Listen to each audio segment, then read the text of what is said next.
Esther Penunia, board member of the Institute for Agriculture and Trade Policy, or IATP. I also work as Secretary General of the Asian Farmers Association, or AFA. We are an alliance of national farmers organizations. Currently, we have members in 10 countries in Asia, representing 10 million small-scale women and men farmers.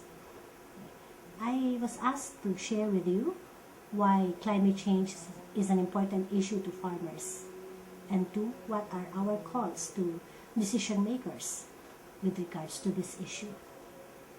Okay. Firstly, I would like to tell you that climate change is very real to us farmers. Okay. Agriculture depends very much on climate and on weather. Okay. If the weather changes, this creates instability and uncertainty to farmers. We do not know when to plant, what to plant, what will be good for this kind of weather, or even when to plant at all. Lately also, we have experienced unusual floods. Our members in Philippines, Indonesia, Cambodia, Laos, Vietnam, Bangladesh, and Pakistan, we have experienced massive floods which drowned our crops, which drowned our pigs and chickens and cows, our goats, which drowned our houses and our properties, and which even claimed our lives. We have experienced unusual drought also, and for the coconut farmers, for example, in the Philippines, this meant smaller coconut seeds and smaller production. For the rubber farmers in Thailand, this meant rubber trees died. Okay. So with unstable weather conditions, with unpredictable weather conditions, this meant less crops for us, less yields, and therefore less income. At worst, no crops, no income at all. Okay. Women farmers are the most affected because they are the ones who has the responsibility to put food on the table, and they are the ones who has the responsibility to get water for drinking and cleaning purposes. So next month in December, top negotiators of all governments will negotiate for a new climate change deal. Okay. So what do we want? Okay. What do we call for? Okay. We call for agriculture to be a top priority agenda, a top priority issue in these negotiations. Why? Because many of the people in the developing countries, from 30 to 80% of their population in the developing countries rely on agriculture. They are small-scale women and men farmers who produce the world's food. Okay? And these small-scale women and men farmers, they are one of the poorest and most vulnerable in terms of the effects of climate change.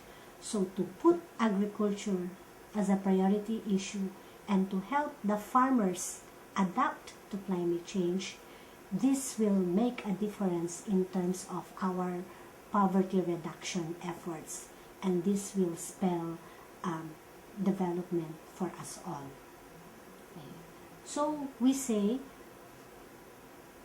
make adaptation measures for agriculture a priority issue in the climate change negotiations.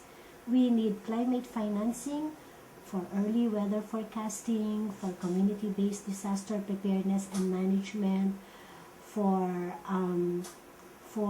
the development of seeds that are that adapts to droughts and floods. That would mean also looking into the traditional ways and systems for planting and the traditional seeds that we use, which are climate resilient. We need measures or support for practices that use community-based and small-scale renewable bioenergies. We also need support and climate financing for community-based and small-scale irrigation systems. What we also say is that when we try to finance adaptation measures for agriculture, we should support the practices that have high mitigation potential as well.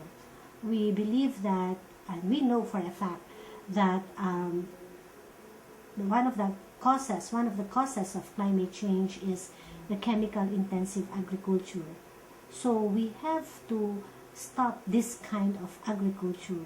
Instead, we have to support sustainable agriculture, integrated, diversified, eco-friendly, organic agriculture done and managed by small-scale women and men farmers. Because we know that if we support this on a massive scale, this will help farmers adapt to climate change, and this will help mitigate climate change because these are friendly to the environment, and this does not cause or does not emit much greenhouse gases that are the primary cause of climate change. So we call on, as farmers do our own thing, which means we do sustainable agriculture at the local level. We need to promote it, we need to massively upscale it, we need government policies, we need government programs that will support adaptation measures with high mitigation potentials for climate change, which means sustainable, integrated, diversified, eco-friendly, organic agriculture done and managed by small-scale women and men farmers. Thank you very much.